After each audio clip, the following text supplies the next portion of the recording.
Here, no time to fear. Karel is so near because showtime is here. So on with the show, let's give it a go. Karel is the one that you need to know. Now it's showtime.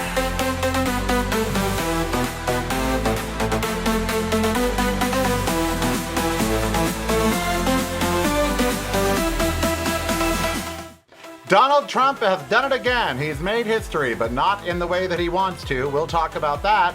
And is civility dead in the USA? We will talk about that, so don't go anywhere. Now it's showtime. It is the Karel Show. I am Karel. So very glad you are joining me. I hope you are joining me. We had so many problems here this morning, technically. But if you are here, happy Monday, August 10th. We're here, we're queer, you're used to it, or maybe you're not used to it. I don't know. It seems a lot of people online are not used to it. But that's that. Yes, everyone loves the photo of Trump with the afro. I love the photo of Trump with the afro, too. His hair has been a big topic of discussion, whether or not he was receiving gender-affirming care and wearing a wig.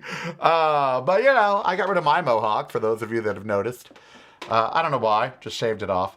I prefer if he'd do the Pippi Longstocking look. You know, I think that would be lovely, a Pippi Longstocking look. But, you know, what do I know? Okay, so we've got a lot to talk about today. A lot happened over the weekend. And I want to discuss all of it with you. I even made notes today. There's so many things that I don't want to forget because I get busy with you all and I forget. The first is Donald Trump has made history. He is the first U.S. president to lose a war. How about that? The first United States president in the history of the presidency to lose a war. That's pretty freaking interesting. That's, you know, the first. He is the first U.S. president to ever lose a war because he's lost the war with Iran. There's no two ways about that. And let me tell you a few ways that I know this. First of all, Iran is setting the negotiations, what they will accept, what they will not accept. When you win a war, Donald, in case you're watching, okay, because I know you do.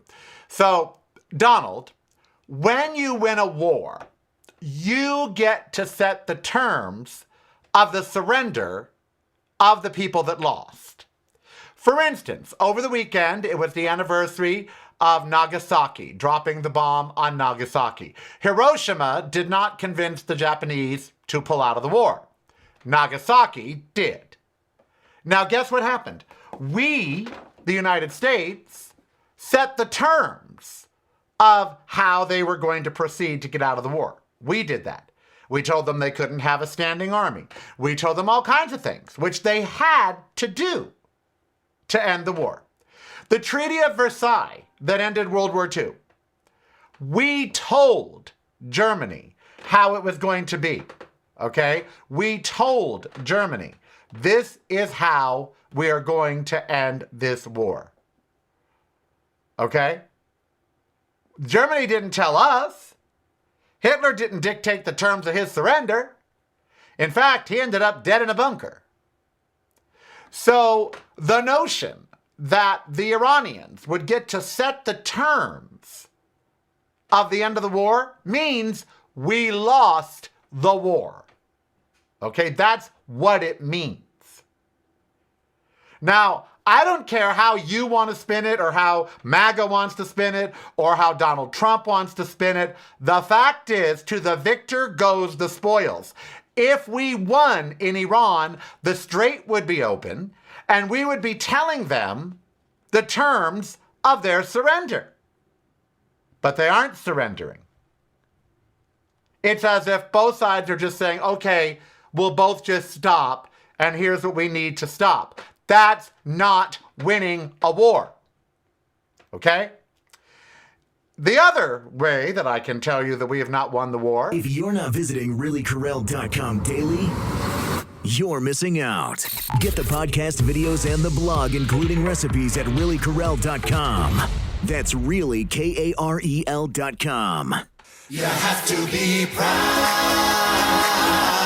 with hatred. Hey everyone, it's Karel. Stream You Have to Be Proud wherever you get your music and let it fill you with the pride it filled me in doing it. To be strong.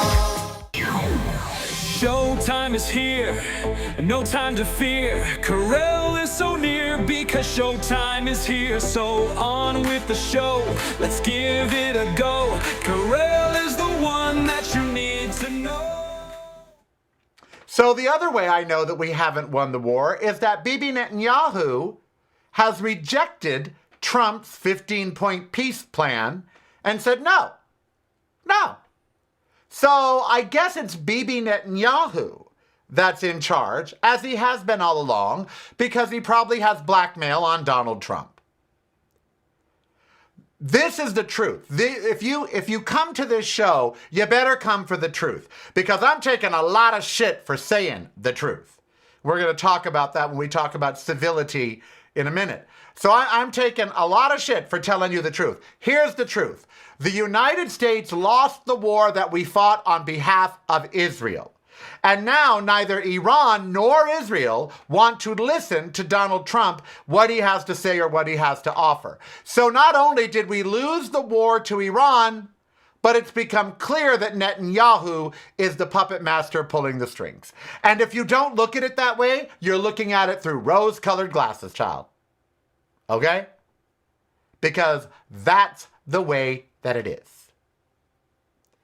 You know, I've been thinking a lot about the direction of the show, the direction of my life, what I want things to be. And one of the things that infuriates me is that the answers to most of our problems are self-evident. Even a fifth grader with our poor education system could figure it out. And we're going to go into that too. And one of the things that it's easy to figure out is that we lost the war.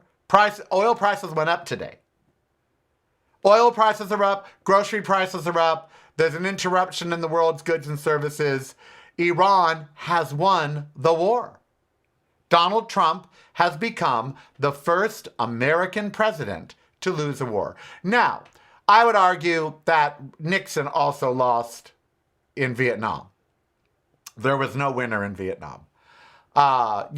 People say that we won, but we didn't. You know, it was too long, too costly, too many dead. We didn't win that war. The Vietnamese finally just gave up. So, we didn't win. But this is really the first time a U.S. president has lost a war. And he has.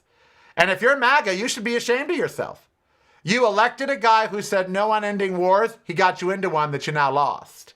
And you're paying the price. At the gas pump, at the grocery store. Of course, now, can we buy groceries? Our food supply is tainted. So 7 people are dead from our corporate food supply, which we're going to talk about a little later as well. I don't know if I'm going to get to everything today. I really don't. I've got so much I want to talk about. Because over the weekend, oftentimes topics come from conversations here that I have over the weekend. So over the weekend, Steve and I were talking, as we always do, and we talked about traffic. And I said, it is 2020. Well, we're talking about traffic in the world in general. And I used traffic as an example of how things in this world are broken because corporations want them to be. Just like Iran.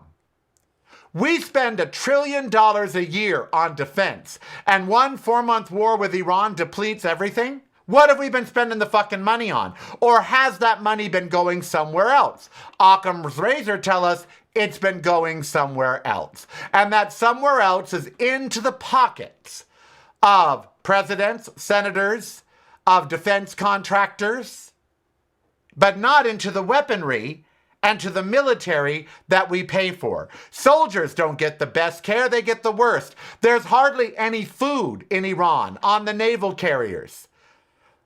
When my friend was in Afghanistan and Iraq, which he served in both, to hear the horrors of their food, what they ate, how they ate it, how they lived, it was disgusting. No soldier should live the way we make our soldiers live.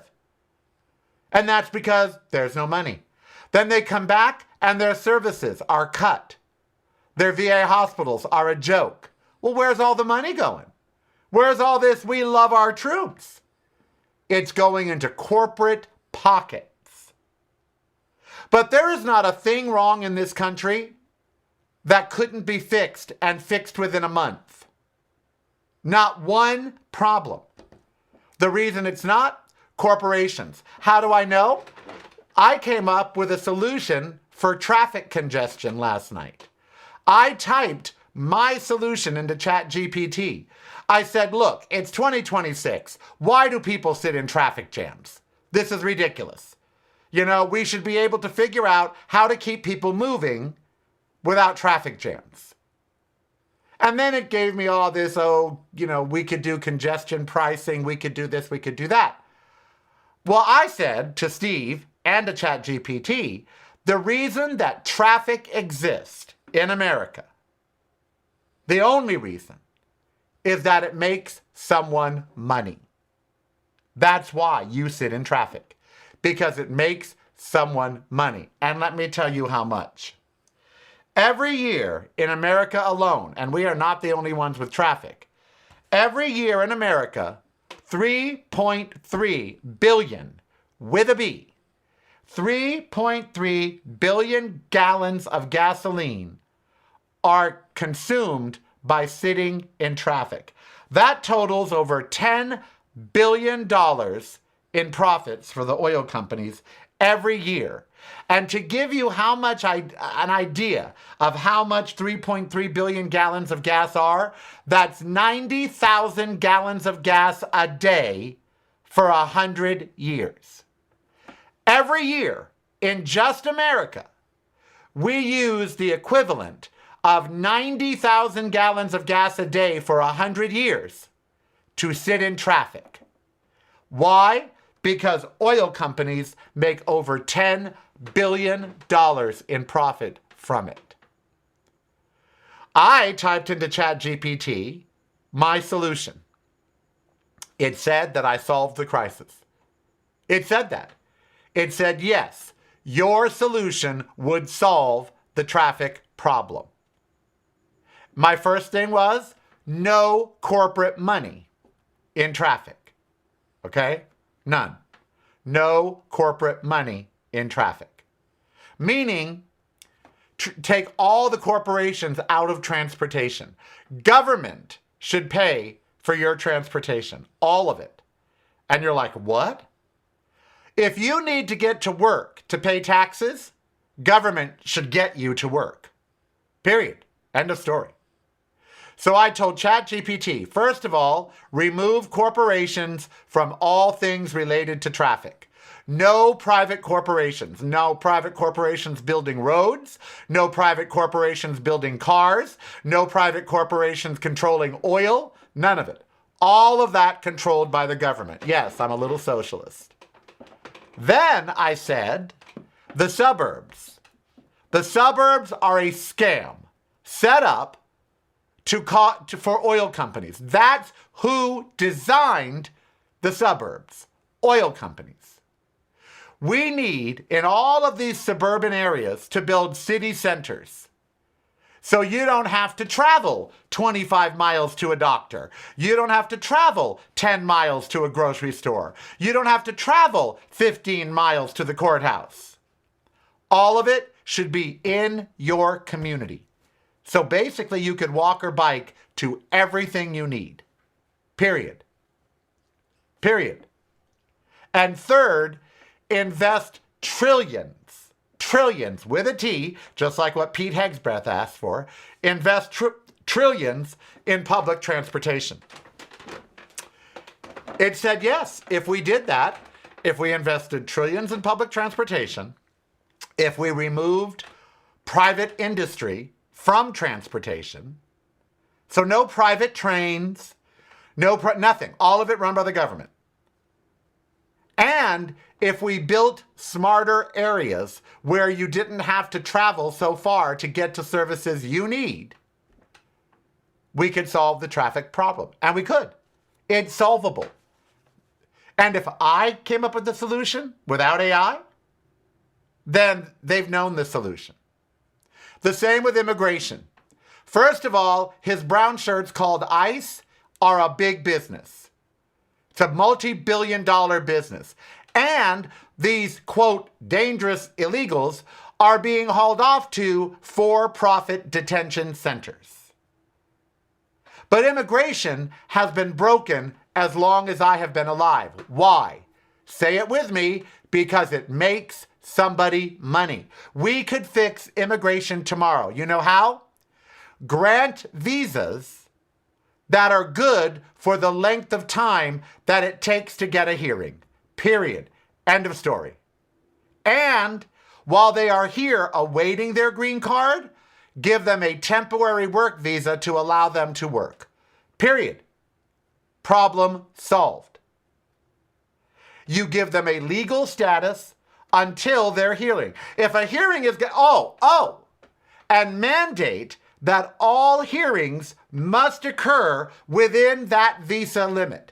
So if you issue someone a 24-month visa that comes here for asylum, you can't say, oh, well, your visa expires in 24 months, but your hearing's not for 4 years. Nope. If you grant a 24-month visa to people coming for asylum, then under the law, their asylum hearing should be within those 24 months, period. The immigration system is easily fixable. Why won't we fix it?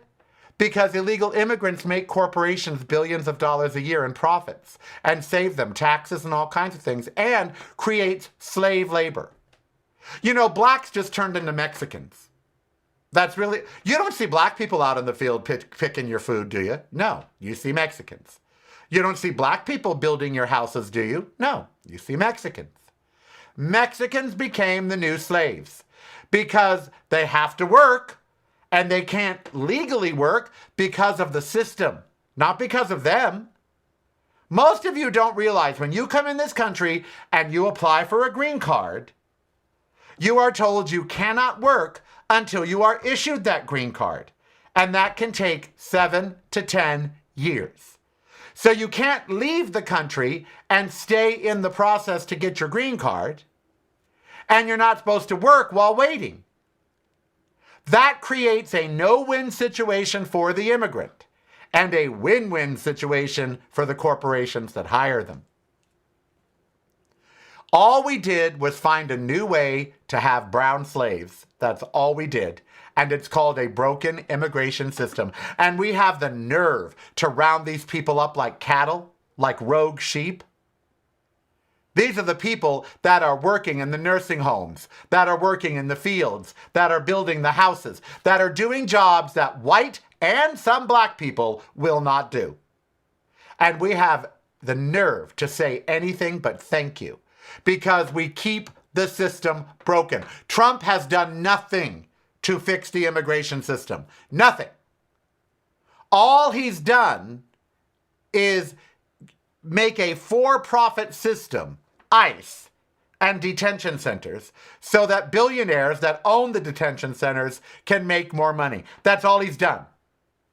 He has done nothing to actually fix the system. He hasn't hired more attorneys. He hasn't put on more judges on the bench to handle these kinds of cases. He has done nothing to solve the crisis at all. Why? Because his big business friends don't want him to. But the crisis is easily solvable. Traffic, easily solvable. Immigration, easily solvable. Climate change, easily solvable. Oh, well, how, Karel? No fossil fuel after 5 years. A 5-year moratorium, that's it.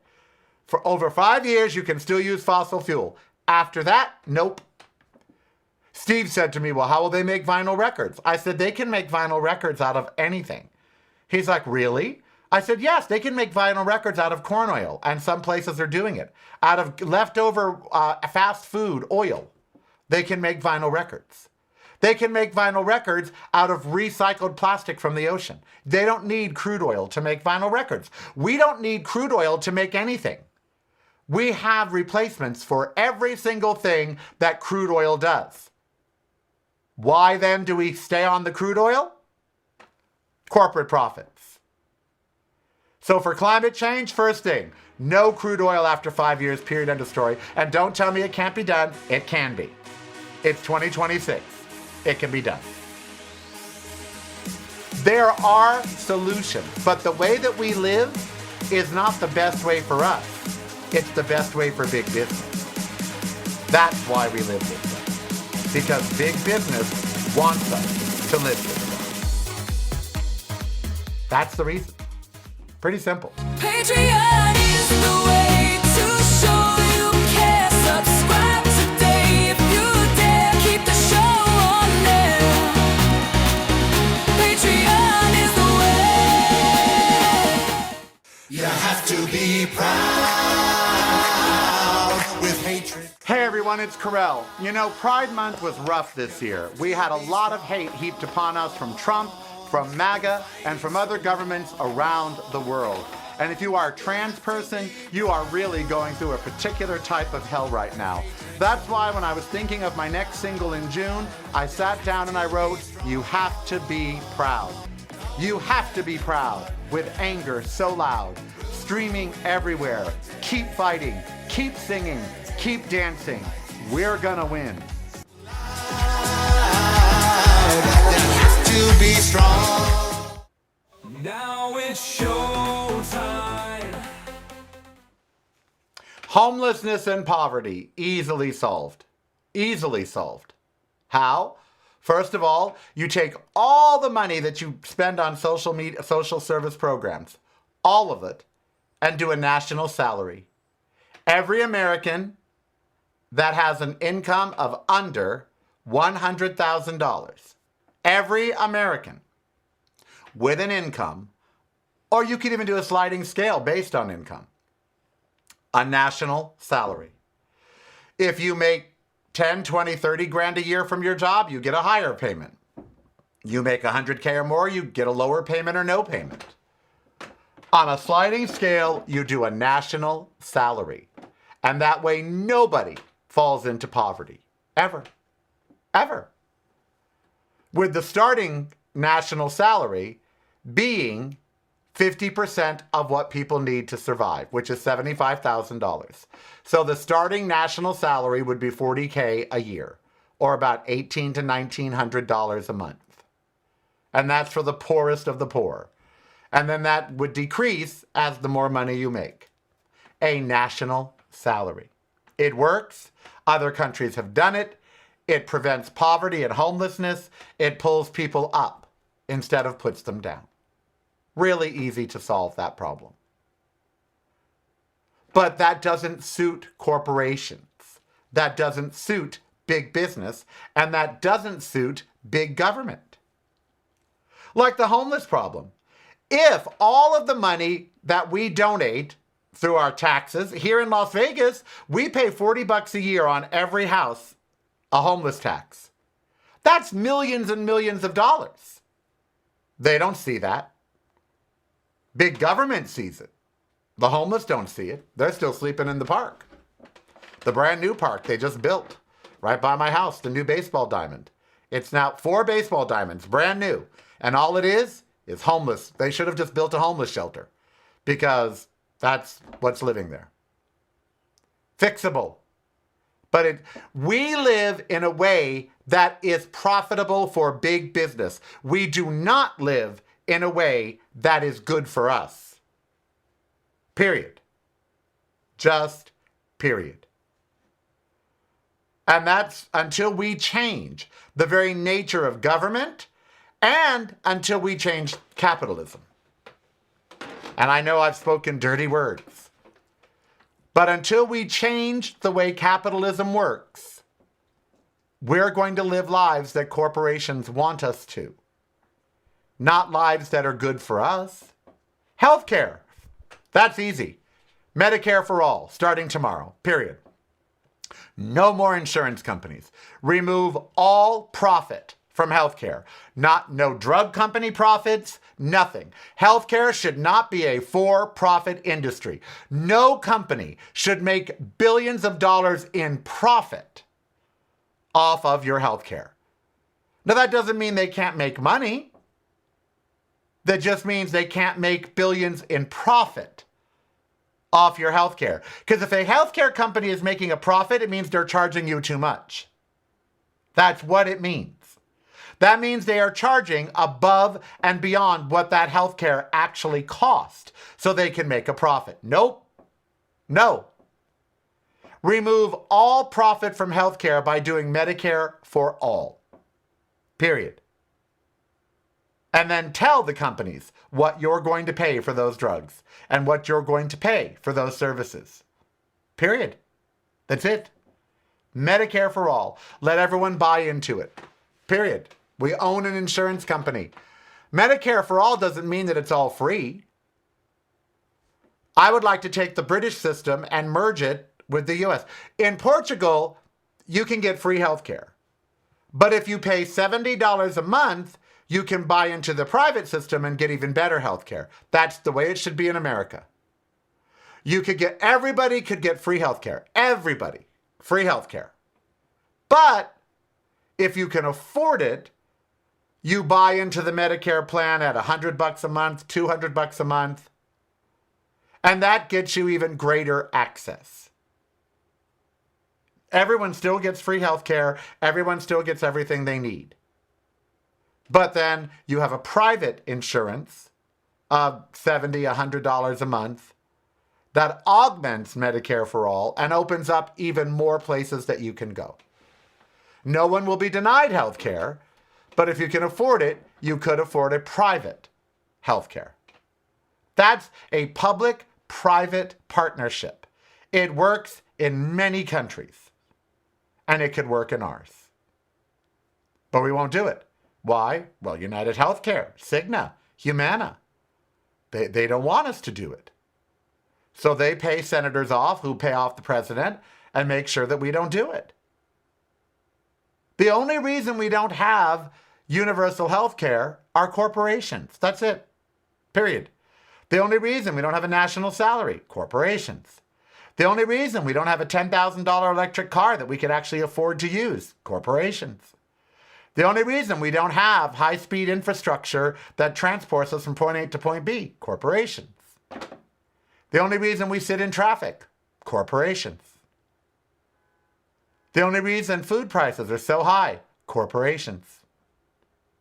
The only reason you're struggling at your dining table, corporations. And the lack of government to regulate them, period. That's it. All of our problems could be solved tomorrow if we remove corporations from the very things that we need. Corporations should not be involved in transportation. Corporations should not be involved in healthcare. Corporations should not be involved in our food supply, our water supply, our air supply. Corporations should only be involved in things that are not necessities to life. Corporations should not be involved in internet. Corporations should not be involved in public utilities. They're called public utilities, for the love of God. Corporations should not be involved in any of that at all. None. Zero, zip, nada. And of course, corporations should not be involved in government. They should not be able to donate to politicians, to fund politicians, to spend money lobbying politicians. There should be a wall between the church, between corporations, and government. On one side, government, on the other side, churches and corporations. An impenetrable wall. And then we could live the life we want to live, that we should live, that we deserve to live. But we won't do it. Why? Corporations won't let us. That's why. Period. They will not let you. Yep, we're doomed. It's broadcasting from a completely different point of view. Yours. Listen daily to the Karel Cast on your favorite streaming service.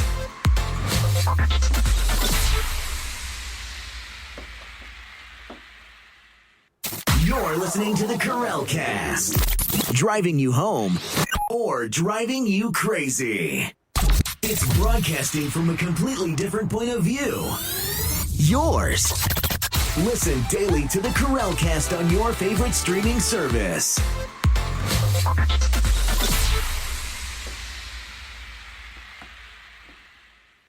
You're listening to the Karel Cast. Driving you home or driving you crazy. Stream I Dance Because on all services. The song is very, very personal to me, and the video now is very touching to me. I cried the first time. I cry all the time, but I cried the first time I saw it. We all have somebody, whether it's someone that's passed from AIDS or some other thing, we all have people that we danced with, and that's why we dance. Stream I Dance Because on all services. Now it's your turn. Stay tuned. In the next segment, I'm going to debut my new video for You Have to Be Proud, because it actually goes with the topic that I am about to talk about. So Perez Hilton cut himself up, and he's in the hospital, and he's going to be there a while. And many people on the internet are delighting about it, which I find interesting because, as you recall, I got into a great deal of trouble for playing Ding Dong, the Witch is Dead when someone far worse than Perez Hilton, Ronald Reagan, died. Ronald Reagan actually caused people to die and let a generation die of AIDS and all kinds of horrible things. So, you know, he's a much worse person than Perez Hilton. But I got into big trouble, you know, when he died by basically playing Ding Dong, the Witch is Dead. Now, and people on the left got into huge trouble when Charlie Kirk died by simply pointing out he was one of the biggest assholes on the planet and did not deserve to be shot, but that there's a special place in hell for him when he gets there. Oh no, that was too much. But Perez Hilton, who's not even dead yet, everybody is delighting in what he's done to himself. And they're justifying their hatred by saying out loud, well, he was a despicable person. He's done despicable things, so we can say, hey, karma's a bitch, boo-hoo. Oh, but we can't say that about Charlie Kirk. And when Donald Trump finally keels over and we all party like it's 1999, we can't say, you know, that's going to be wrong. We're going to be told that's wrong. That's hypocrisy, first of all. Second of all, I posted that below some photographer who's an asshole because he's out spilling secrets. He photographed Perez, and then he was asked by Perez who the biggest asshole he ever photographed was, and the guy said, outside of you, Christina Aguilera. And I'm like, you know what? You should not be out here spreading, you know, Christina Aguilera this and blah, blah, blah, that. That's not what professional photographers do. But anyway, I posted under his thing about, you know, saying this about Charlie Kirk was too much, but you guys can say it about Perez Hilton. Well, I got a lot of online hate. Now, you all know that I get a lot of online hate. That's why I did the song, You Have to Be Proud with Hatred So Loud. Oprah, on her podcast this last week, had a guest on who wrote a book about online hate. And she did it because she turned off her comments. I know a lot of you say, well, don't read them, don't read them. You just do, even Oprah did. She turned off her comments because she got sick of the online hate. Oprah, who is one of the nicest people around, got sick of the online hatred being heaped upon her. Just this morning, in my DMs, my direct messages, just this morning, I got this. What's wrong with you playing rounds with little children? You're a fucking child molester. All you faggot child molesters are the same. You have this fascination of playing with little boys in their parents' basements. You fucking faggot. I hope you die. Someone DM'd that to me this morning. I woke up, I opened Instagram, it said you've got it in, you know, and I went and read the message, and that person, who doesn't know me, sent me that message. And he's not alone. I get those every day under my post. Now, I found out that 80% of the fake news that you see online, 80%, is posted by less than 0.1, not 1%, but 1/10 of 1% of social media users. 80% of the fake news you see is posted by 0.1% of online users. And as for hate comments like this guy, 100% of these comments are posted by less than 10% of social media users. 100% of hate comments are posted by less than 10% of social media users. So are we really divided as we think we are? Or is it a sham? Is it just perception? If you're not visiting reallykarel.com daily, you're missing out. Get the podcast, videos, and the blog, including recipes at reallykarel.com. That's really KAREL.com. You have to be proud with hatred. Hey everyone, it's Karel, and I want to invite you to stream my new single, You Have to Be Proud, on Swishcraft Music. You Have to Be Proud by Karel. Go stream it, go march to it, go wave your rainbow flags and piss off MAGA to it. Do whatever you need to do to remind yourself and others we are stronger than ever and they can't have our pride. You have to be strong. Showtime is here, no time to fear. Karel is so near because showtime is here. So on with the show, let's give it a go. Karel is the one that you need to know. Now why, after so many years of fighting the stigma of equating being gay with pedophilia, which was a 1950s thing, which was debunked and proven that gays are not pedophiles, why then, after that was debunked and left pop culture, they no longer equated gays to pedophiles, why do you suppose that person equates a gay person to a pedophile? And why do you suppose so many online users now call gay people pedophiles? Why do you think that is? MAGA and Donald Trump. Donald Trump and MAGA have now positioned trans people and gay people as pedophiles. Why? Because they themselves are pedophiles. Because Donald Trump is a statutory rapist who's in the Epstein files more than God. Literally, more than Christ is in the Bible. Because Alan Dershowitz and Rudy Giuliani and down the list of all of Epstein's people are actual people who sleep with 14, 15, and 16-year-old girls and 17-year-old girls. So they turned it, they deflected that. Because last year, 200 members of MAGA and the GOP were arrested for pedophilia. 200 members of MAGA and the GOP were arrested, and Christians, evangelical Christians, who identify as MAGA and GOP, were arrested for pedophilia last year alone, for child porn.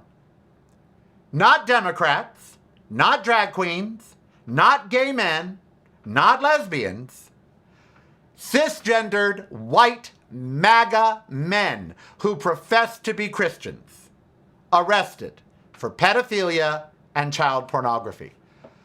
An overwhelming number of MAGA and the GOP are arrested every year for pedophilia and child pornography. Okay? And I have the stats. So if you're MAGA and you're GOP, don't get mad at me. Get mad at your members for going out and screwing children, because that's what they're doing. Okay? Not gay people. So why do they call gay people that? Why does MAGA and the GOP? Because Donald Trump told them it's okay to do. Because their senators told them it's okay to do. Because their congresspeople told them it's okay to do. And because Instagram, YouTube, and Facebook, and all of them have said it's okay to do. Because they leave the comments up. You know, we're not as divided as social media would make you think. 54% of Americans surveyed said we are a divided nation. We're not. MAGA is less than 80 million people out of 330. That means there's 250 million Americans that are not MAGA. Okay? And now we know that less than 10% of the people online are the ones that account for all of the hate comments. And now we know that 0.1% account for 80% of the fake news. Online is a lie. It's don't believe what online tells you. It's a lie. I don't even want to use social media anymore. I really don't. I really just want to post for the show, not read any comments, and not even go on it anymore. Because there's so many stupid people out there speaking on social media. And you watch them and you just get horrified. So I wrote a song called You Have to Be Proud. And I just did a video for it. If you're a patron, you already got that video. And every comment, every single comment in the video is real. Take a look. You have to be proud with hatred so loud. You have to be strong when fighting so long. You have to be proud with hatred so loud. You have to be strong when fighting so long. You want to feel joy. You want to feel pride. You want to share love that you have inside. But just as you start to dance and sing, the loudness arise and hatred it brings. That's when you must rise and sing loud and clear. That's when you must rise and vanquish that fear. Don't let the darkness ruin your day. The light you shine will still lead the way. You have to be proud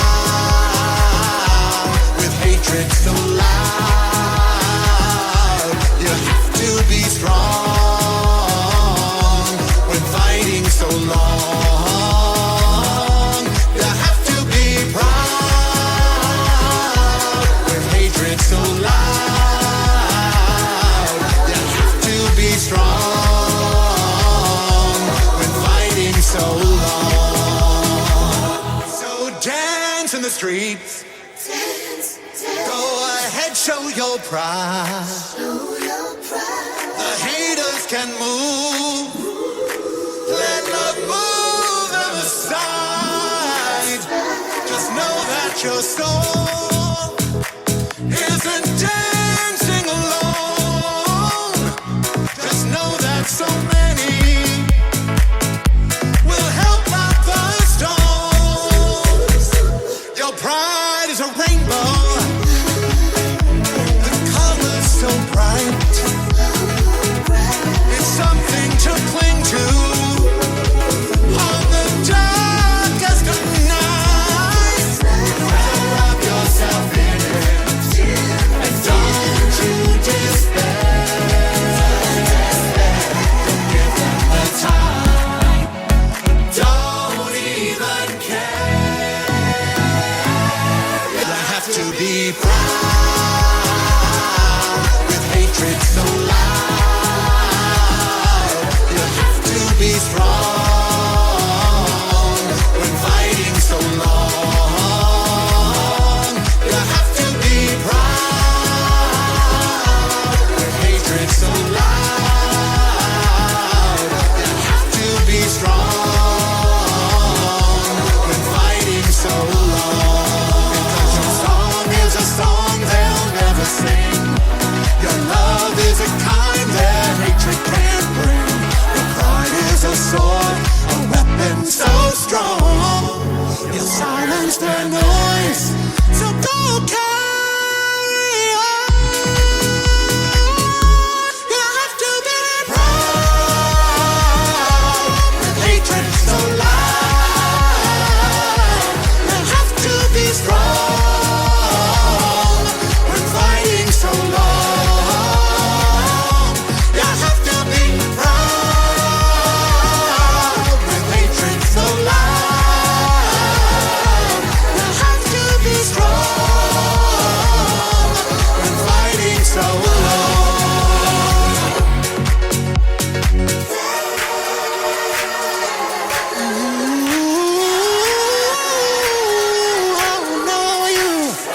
have to be proud. All right, there we go. That is my video for You Have to Be Proud. And it was written because of all the online hate that I and so many other LGBTQ people get every single day. Every day. And it's allowed, and people do it, and they're empowered to do it by Trump and by MAGA. And it makes us think that there is this big incivility going on. But that's what they want. They want a divided people. That's what they want. And so Trump, MAGA, Russia, China, they're going to do everything they can to make Americans think that we are at each other's throats, because that's how they win. They are winning, and they're doing it by making us all hate each other. It's working. But when you look and see that it's only 10% of the people online, 90% of people online are not posting those comments. The guy told Oprah something interesting. He said, you're in New York, there's a guy on the street harassing people, saying hateful things to people that are passing by. He might say them to 3 people, 5 people, 7 people, and then the cops come and they take him away. And that's it. No more hate from that person on that street. The problem online is these people just post all day long to various accounts, and nobody stops them. And if somebody tries to, like this morning, I reported that guy who sent me that DM, and Instagram sent me a note that said they have canceled his account. I'm sure he's already made another one.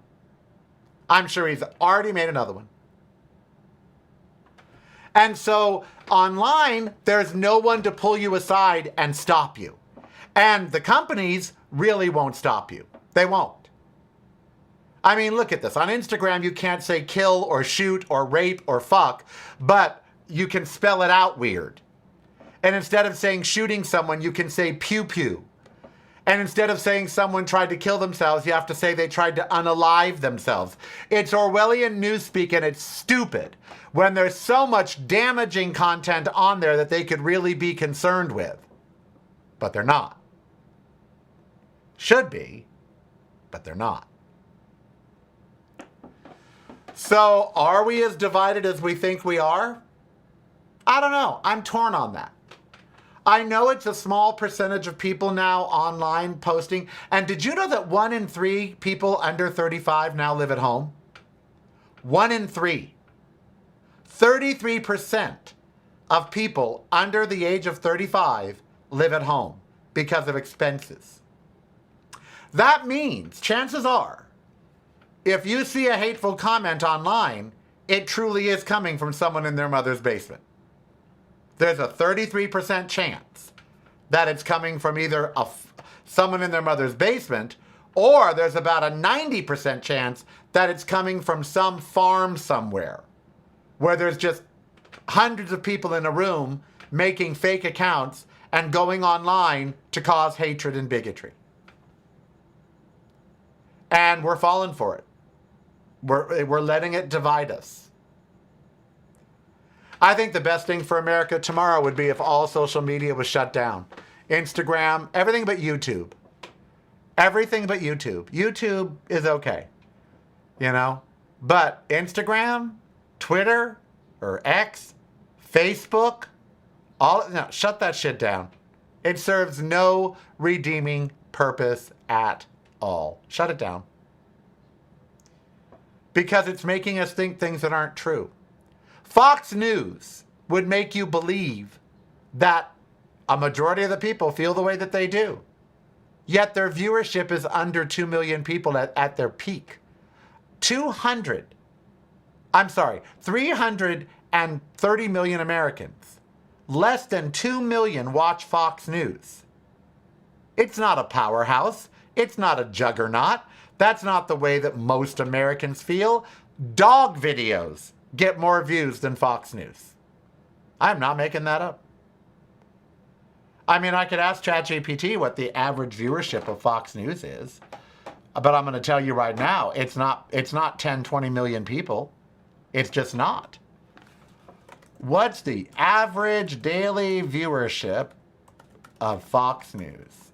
Let's see what it says. Let's see. It's thinking. If expenses keeping them home and fear of addressing challenges in life, I bet many are bots. Yeah, there are a lot of bots. There are. Let's see. Prime time. 1.6 to 1.7 million viewers. So, typical average viewers. The Five, 3.5 million. Jesse Waters, less than 3 million.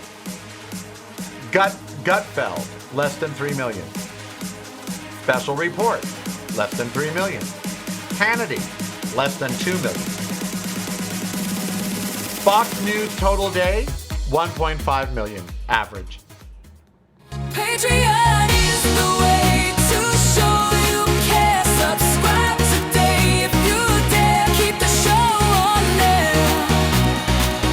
Patreon is the way. Now remember, the word is F-U-N-K, funk, honey. Do you want a funk?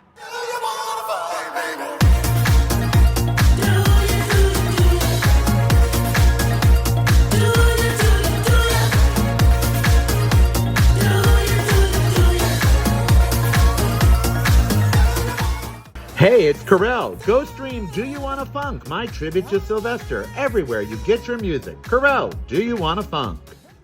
Now it's showtime.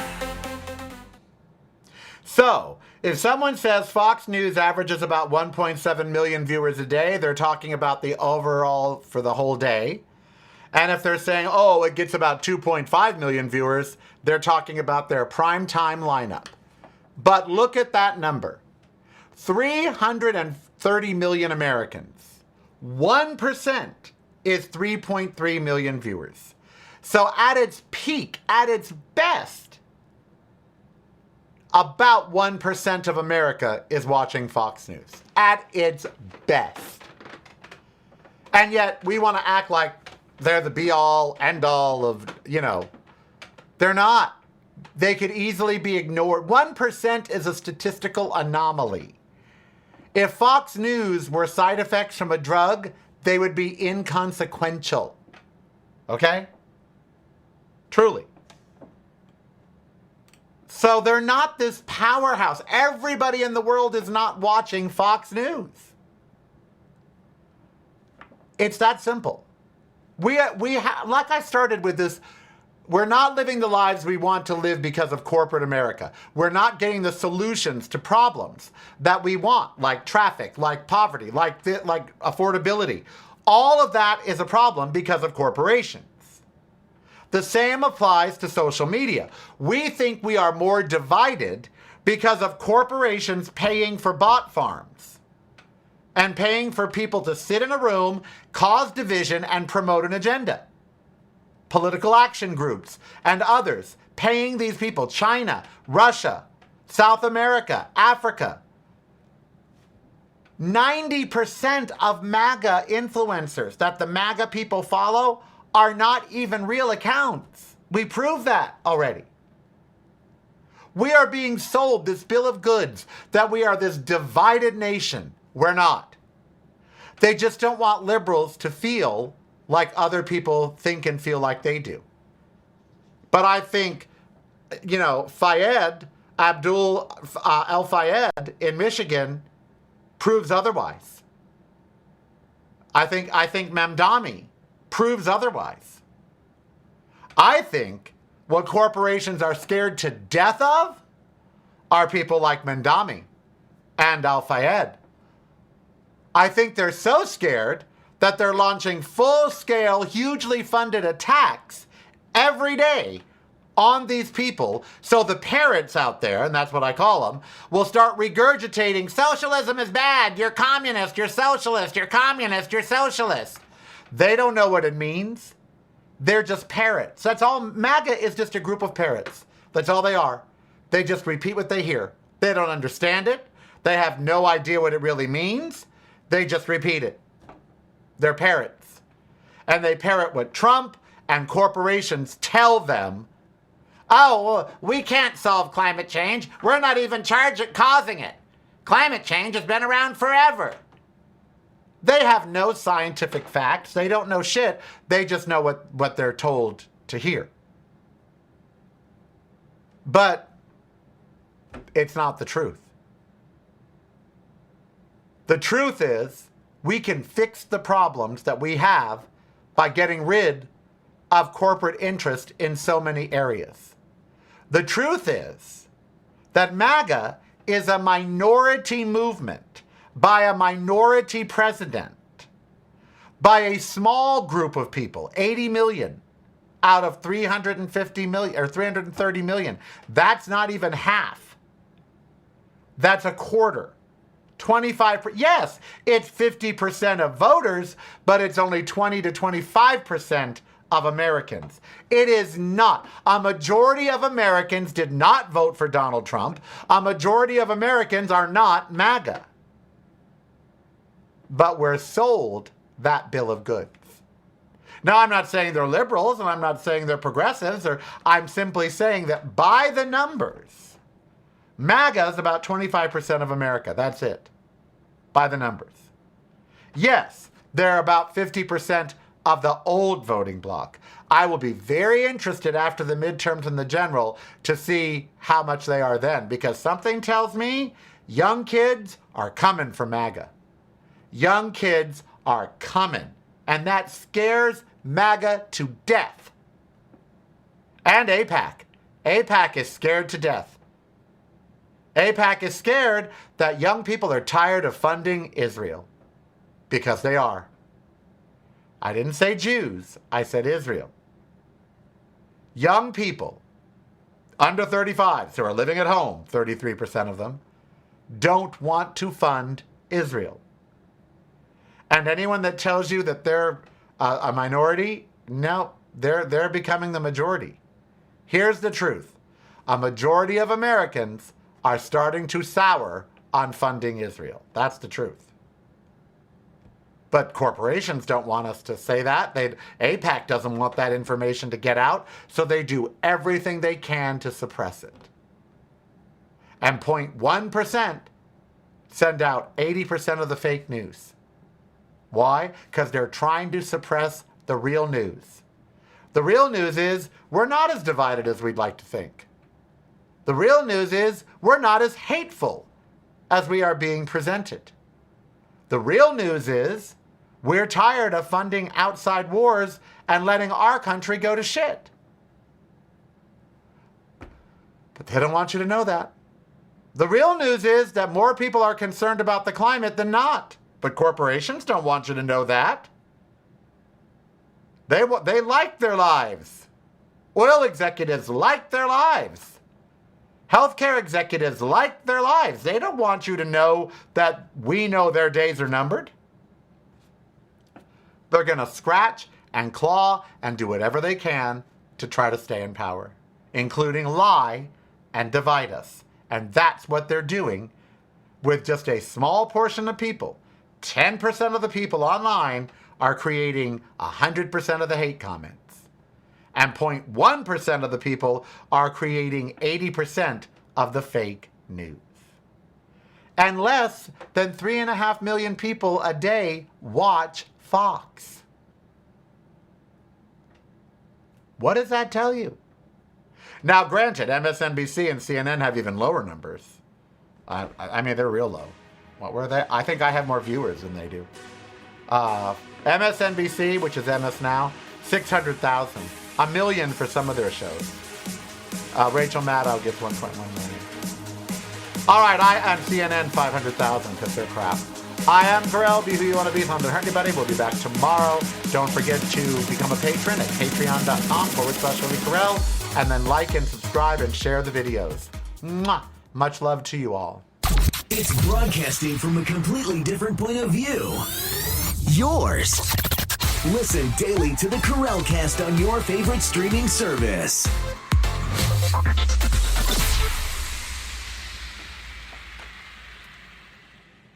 You're listening to the Karel Cast.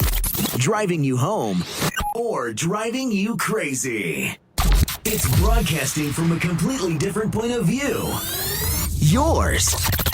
Listen daily to the Karel Cast on your favorite streaming service.